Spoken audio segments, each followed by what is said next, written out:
Hi, everyone, and welcome to Aria's Universe. I'm Aria, and today we are covering different notes from the artist's way. So, this week is week 9, and because I actually read ahead, I'm going to go ahead and cover weeks 9 through 12 here right now with you. So, it's going to be quick. There are a few notes to go through, and I am super excited to share this with you. And if you have not yet read The Artist's Way, you can find down below all the different links for the previous weeks. And it's a really great book, highly recommend. And let's go ahead and begin. So, week 9 is about recovering a sense of compassion. I'll go ahead and read it for you. This week finds us facing the internal blocks to creativity. It may be tempting to abandon ship at this point. Don't. We will explore and acknowledge the emotional difficulties that beset us in the past as we made creative efforts. We will undertake healing the shame of our past failures. We will gain in compassion as we reparent the frightened artist child who yearns for creative accomplishment.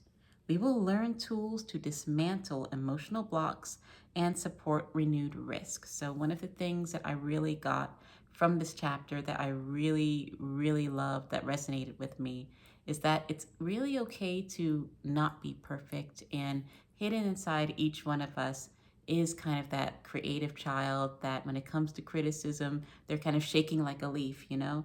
So, one thing that also really resonated with me is this statement: blocked artists are not lazy, they are blocked. So if you feel like you're lazy for not pursuing certain things, it's really not true. Blocked and lazy are two completely different things. So it says here that the blocked artist typically expends a great deal of energy, just not visibly. In other words, you're so busy running that narrative around in your head that you end up not doing the thing, whether it's regret, grief, self hatred, jealousy, and all of that leads to procrastination, and then also leads to you basically stifling your own self, getting rid of your own light before you let it ignite. So don't call the inability to start laziness.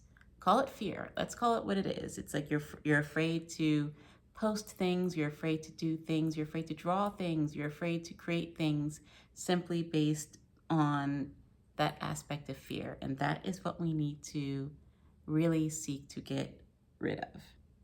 It's okay to be scared, but you just do it scared. So this week was a great week for me. I went ahead and did all of the notes I was supposed to take, did my morning pages. So that was really great. And you have to remember that your artist is a creative child. It sulks, throws tantrums, holds grudges, harbors irrational fears. Like most children, it's afraid of the dark, the boogeyman, and any adventure that isn't safely scary. So you have to convince your inner artist child that it's all right to come out and play.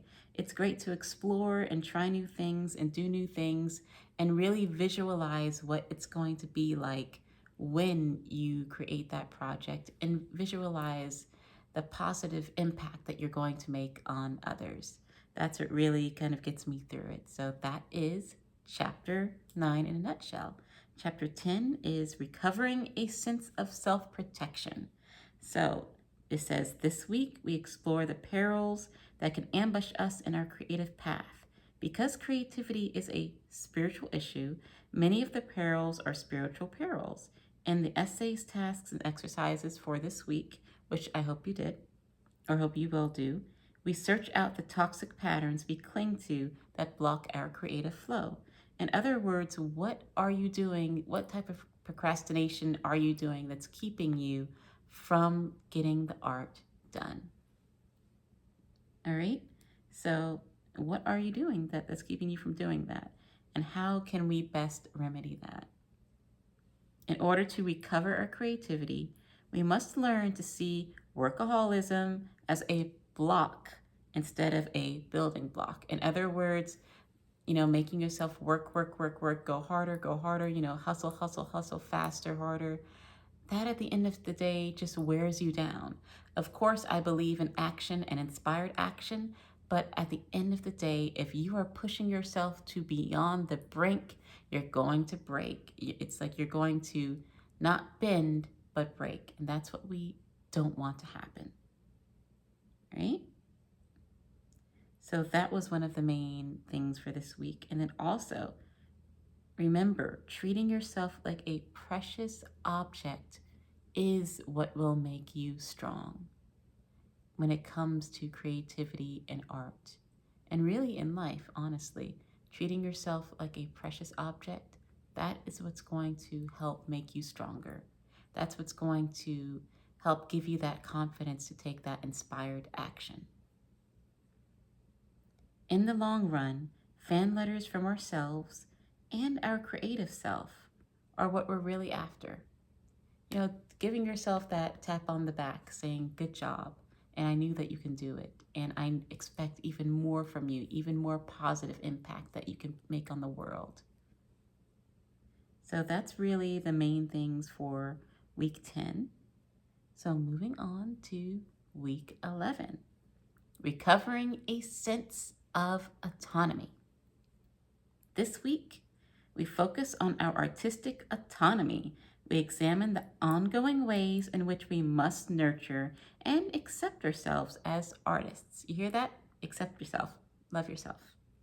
We explore the behaviors that can strengthen our spiritual base and therefore our creative power. We take a special look at the ways in which success must be handled in order that we not sabotage our freedom. All right? So you must learn that as an artist, your credibility lies with you, God, and your work. In other words, if you have a poem to write, you need to write that poem, whether it will sell or not. You need to write it, you need to get that out, you need to express yourself, whether or not it's going to have some external benefit. At the end of the day, having that internal validation is really what will help create that artistry and help you grow as an artist. External validation is great, don't get me wrong, but internal is even better. Okay. Credibility lies with you and God, not with the vote of your friends and acquaintances. The Creator made us creative. Our creativity is our gift from God. Our use of it is our gift to God. Accepting this bargain is the beginning of true self-acceptance. So at the end of the day, really accepting yourself for who you are and the different gifts that have been given to you and the different gifts that you were made to hone, that is at the end of the day what is going to help make you successful. So I hope that you have been doing your different morning pages, that every week you have been doing those different tasks, taking yourself out on the artist dates. So at the end of the day, this is also the last week, week 12, recovering a sense of faith. Well, fate also, but faith. In this final week, we acknowledge the inherently mysterious spiritual heart of creativity. We address the fact that creativity requires receptivity and profound trust, capabilities we have developed through our work in this course. We set our creative aims and take a special look at last-minute sabotage. We renew our commitment to the use of the tools. So at the end of the day, we are renewing our commitment to being the best version of ourselves and loving ourselves and expressing ourselves through art. It doesn't matter what type of art you do. It doesn't even matter if you consider yourself to not be an artist. At the end of the day, express yourself, love yourself, and everything else that's wonderful and beautiful will follow after that. So thank you so much for joining me on this series covering the Artist's Way. Like and subscribe if you feel called to, and look forward to the next video. I'm Aria, and have a great day, night, or whatever time it is. Bye.